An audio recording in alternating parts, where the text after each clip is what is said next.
అన్నలు తమ్ములు ఏనుకోండి. మొన్న చెన్నపట్నం వెళ్ళాను. చెన్నపట్నంలో స్టూడియోకి వెళ్ళాను. స్టూడియోలో రేలంగోడు రమణారెడ్డి ఇద్దరు కలిసి వచ్చారు. రేలంగోడు రమణారెడ్డితో ఏమన్నాడు తెలుసా? ఇలా అన్నాడు, ఏమిటి రమణారెడ్డి నువ్వు మరీ చెక్కిపోతున్నావు, బహుశా ఈ కరువు అంతా నీలోనే ఉంటుంది, ఏమంటావు అంటే రమణారెడ్డి రేలంగోడితో ఏమన్నాడు తెలుసా? ఇలా అన్నాడు, ఏందబ్బా నువ్వు మరీ లావు అయిపోతుండవే, నీవు లేని కరువు వచ్చిందేమో, నేను వస్తా క్లబ్కి పోతున్నాను. నేను వస్తున్నాను బాబు, అదే కార్లు. నువ్వు చెప్పింది బాగానే ఉంది కానీ వాళ్ళిద్దరు విన్నారంటే నిన్ను మాత్రం చిత్తు చేస్తారు. అరే నోకరాజు, నువ్వు నవ్వలేదురా చెన్నపట్నం విశేషాలు నేను చెబుతుంటేను. రే నీ జోకులు కూడా నవ్వుతే నేనెందుకురా ఇక్కడ? ఎందుకు నవ్వు బాబు? నవ్వలేను, నా పరిస్థితి అలాంటిది. నవ్వకపోతే నవ్వుల పాలు చేస్తాను. ఎట్లా? ఇట్లా. కావాలంటే నా కళ్ళు తీసుకురా. కళ్ళదు లేకపోతే నా కళ్ళు కనపడబా.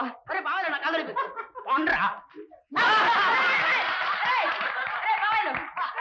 నన్ను నడిచే బావా నా కళ్ళు బావా, బావా బావా నా కళ్ళు బావా, ఇదిగో కళ్ళదు. Good morning. సింహాచలం గారు ఉన్నారా? ఏం పని మీద వచ్చారండి? సింహాచలం గారు ఉన్నారా? మీ పేరేమిటండి? సింహాచలం గారు ఉన్నారా? ఏం పని మీద వచ్చారండి? సింహాచలం గారు ఉన్నారా? ఉన్నారు. Very good. వారిని చూడొచ్చా? ఏం పని మీద వచ్చారండి? వారిని చూడొచ్చా? చెడ్డ దూసంతగా ఉందే అన్నయ్య. అవ్వలేదు అన్నయ్య. ఏం సుబ్రాజ్ అన్నయ్య? ఈయనెవరో నాన్నగారు కావాలంట. ఎందుకంట? ఏమోనంట. ఏమో ఎందుకంట? తెలియదంట. తెలియకపోతే బయటకు పొమ్మంట. వెళ్ళరంట. వెళ్ళాలి అంట. వెళ్ళరంట. వెళ్ళాలి అంట. వెళ్ళరంట. బయటికి వెళ్ళకపోతే లోపలికి వెళ్ళమంట.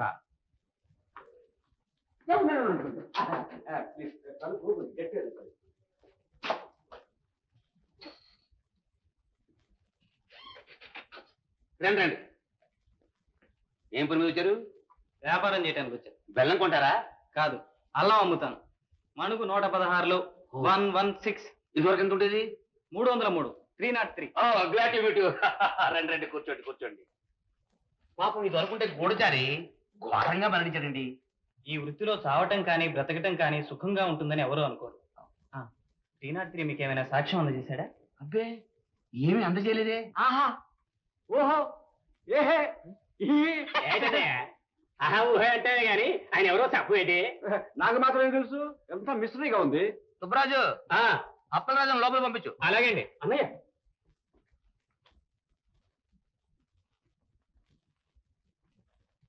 ఒరే అప్పలరాజు, ఈయన ఎవరో తెలుసా? తెలియకేమన్నా, రోజుకు ఒక పేరు పూటకు ఒక వృత్తి. Mister Gopinath, general trading company proprietor. Mister Gopal, Himalaya chief representative. Mister Gopikrishna, MBBS, నూతన బోరింగ్ ఎక్స్పర్ట్. చూడండి నా ఊసరిలా ఎన్ని పేర్లు పెట్టుకున్నాడు. ఒరే ఆపరా ఆపరా నీ అష్టోత్తరం. అయ్యా మా వాడు ఫస్ట్ క్లాస్ జోబు దొంగ. మీ పర్సు కొట్టేసి విజిటింగ్ కార్డు చదివేసి ఉంటాడు. రై తప్పు పర్సు నీ వాడు ఫస్ట్ క్లాస్ కాదు, సెకండ్ క్లాస్ జేబు దొంగలేదు. వాట్ ఇన్సల్ట్, అవమానం. అయితే నీ పర్సు చూపించు. Same size, what is it?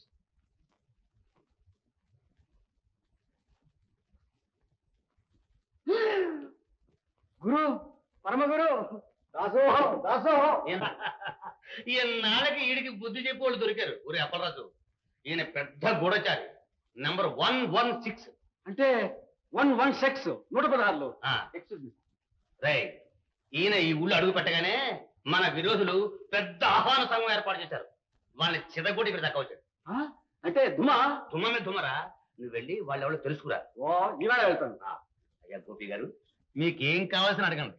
మనది పెద్ద కంపెనీ, బోలెడు బలగం, అంతా మన సంతానమే ఇక్కడ పనిచేస్తున్నారు. సంతానమా? అవునండి. అయిన వాళ్ళైతే ఆపదలు ఉండవని. వీడు మొదటి భార్య రెండో కొడుకు. బయట ఉన్నాడే సుబ్రాజు, వాడు నాలుగో భార్య మూడో కొడుకు. నాలుగో భార్య? అవునండి. దురదృష్టవశాత్తు ఆమె ఆఖరితో కూడాను. ఆ తర్వాత అయ్యదేవరి కాళేశ్వరరావు బిల్లుడు వచ్చి పడిందిగా, పెళ్లి మాత్రం చేసుకోవడానికి వీలు లేకపోయింది. మొత్తం 4 భార్యలకి వెరసి 18 మంది సంతానం, 6 ఆడవాళ్ళు, మిగతా గాడిదలంతా మగవాళ్లే. అబ్బా, పెద్ద కంపెనీ. ఎక్కడిదండి, లిమిటెడ్గా. ఆ తర్వాత గవర్నమెంట్ వారి కుటుంబ నియంత్రణ వచ్చి పడింది. దాంతో పులి స్టాప్. ఒరే ఒరే, నువ్వు ఇంకా ఇక్కడే ఉన్నావు? కాదు పాప, వెళ్ళరా వెళ్ళరా, చెప్పండి వచ్చి నాయన. ఒరే ఒరే ఒరే ఒరే, అట్టెక్కడికి రా. సోఫా సెట్ ఉందన్నా. ఆహా ఇటువంటి సోఫా కంపెనీలు ఆఫీసుల్లో ఉంటే ఆఫీసే అంతఃపురం నాన్న. ఏడ్చావులే ఇట్టెక్కడిరా షార్ట్ కట్ నాన్న. ఏడ్చావు బీజుకోమని పో. రోడ్ క్లోజ్ గా. రే తండ్రిని నిందిస్తే కళ్ళు పోతారా? ఆహా కొడుకుని మోసం చేస్తే చెవులు బావు. రే ఎందుకురా నీకు అనుమానం? నాకేమనుమానం? అనుమానం నీకు? నాకేమనుమానం? చూడరా చూడు చూడరా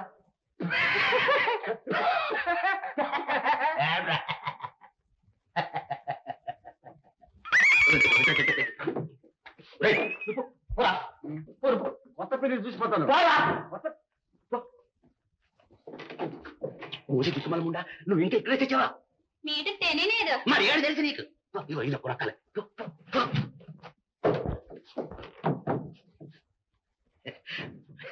సరే వాడు ఏ హోటల్లో దిగాడో కనుక్కోండి. ఎలాగైనా సరే వాడిని ఆ ఫోటోలను నాశనం చేయండి. సార్ ఆ అడ్రస్ తెలిసిన కాచిరాణి చచ్చిపోయింది సార్. తెలుసుకోలేకపోతే మీరు చేస్తారు. వెళ్ళండి. వెంటనే 303 ఇంటికి వెళ్ళి అతని చెల్లెల్ని కలుసుకుంటాను. అన్నట్టు నాకు అసిస్టెంట్ కావాలి. అట్టే తెలివితేటలు అక్కర్లేదు. చెప్పిన పని చేసేవాడైతే చాలు. ఓ దానికే ఉంది. అటువంటి వాళ్ళు మన దగ్గర చాలా మంది ఉన్నారు. ఒరే సుబ్బరాజు ఆ నూకరాజుని ఎలా పంపించు.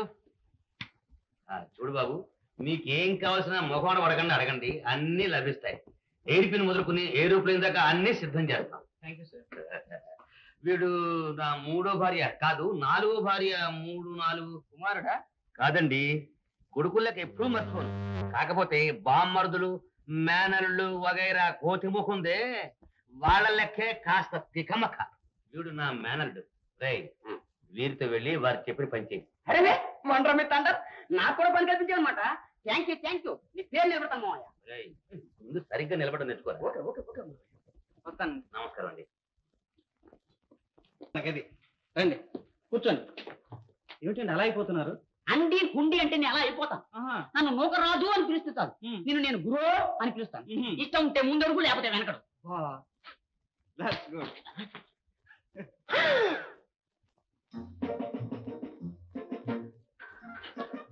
ఏమిటి గురు వెతుకుతున్నావు? ఎవరైనా పిలవని పేరంటానికి వచ్చారేమోనని. ఎవరైనా వచ్చారా? ఇంకా లేదు. సోఫార్ సోపు. I am here don't fear. చూడరాజు మనం వెంటనే పని ప్రారంభించాలి. ఓకే నువ్వు ఊళ్ళో ఉన్న ఫోటో స్టూడియోలన్నిటికీ ఫోన్ చేయి. ఇక చెప్పకు. హలో హలో ఏ ఓ నా పేరు నూకరాజు. నీ పేరేమిటమ్మా? షటప్. పేరు షటప్. షటప్పా? అన్నట్టు ఇందాక ఫోన్ చేసి ఏం చెప్పమా? శివరావు ఏమైనా స్టూడియోలో ఫిల్మ్ ఇచ్చాడేమో కనుక్కో.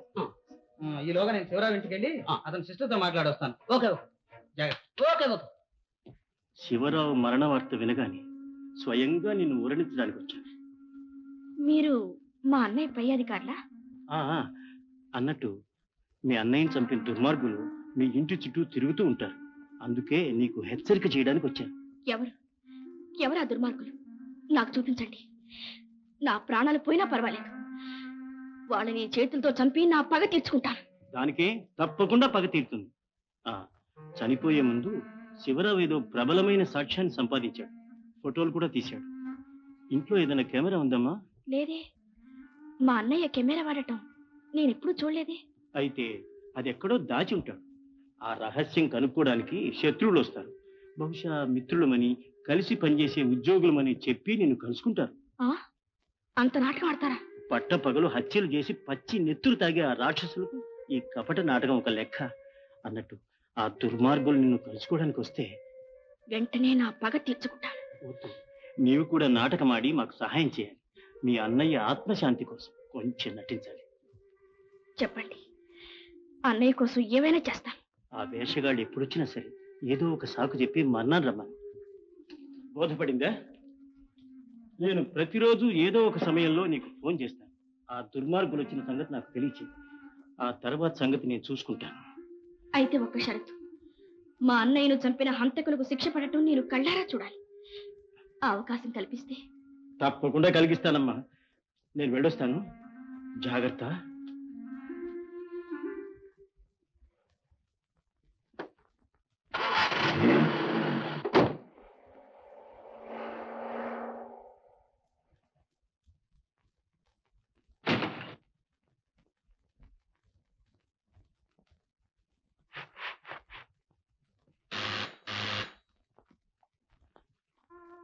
నమస్తే. మీరు శివరావు సిస్టర్ అనుకుంటా. నా సానుభూతి తెలియజేయడానికి వచ్చాను. శివరావు నేను సహచరులు. ఒకే డిపార్ట్మెంట్లో పనిచేసేవాళ్ళు. డిపార్ట్మెంటా? మీరు పొరబడుతున్నారు. మా అన్నయ్య మందుల కంపెనీ ఏజెంట్. కాదండి, ఆయన స్పెషల్ సిఐడి ఆఫీసర్. ఉద్యోగ నిర్వహణలో ప్రాణత్యాగం చేశారు. వారి దుర్మరణానికి తగిన ప్రతీకారం చేసి తీరుతాం. దానికి మీ సహాయం కావాలి. ఏమిటి ఏమిటా సహాయం? మీ అన్నయ్య చనిపోయే ముందు ఏమైనా ఫోటోలు తీశారా? ఫోటోలు? జ్ఞాపకం చేసుకోండి. ఆయన దగ్గర ఏదైనా కెమెరా ఉందా? ఫోటోలు, కెమెరాలు. మిమ్మల్ని తొందర పెడుతున్నందుకు క్షమించాలి. త్వరగా ప్రతీకారం చేయాలనే ఆతృతతో ఈ ప్రశ్నలు వేశానే కానీ మరే ఉద్దేశమూ లేదు. మీరు కూడా పగ తీర్చుకోవడానికి ఆరాటపడుతున్నారని భావిస్తున్నాను. ఎంత త్వరగా తీరితే అంత మంచిది. నా అన్నయ్యను చంపిన వాళ్ళ మీద పగ తీర్చుకోవడం కన్నా నాకు మాత్రం కావాల్సిందేముంది? అయినా నా మనసేమీ బాగోలేదు. మీరు అడిగే ప్రశ్నలకు ఇప్పుడు నేను సమాధానం చెప్పలేను. ఫోన్లేండి, తర్వాత వస్తాను. రేపు రమ్మంటారా? రేపా? రేపు ఫోన్ చేసి టైం కనుక్కొని చెప్తాను. ముందు ఫోన్ చేసి టైం కనుక్కొని రండి.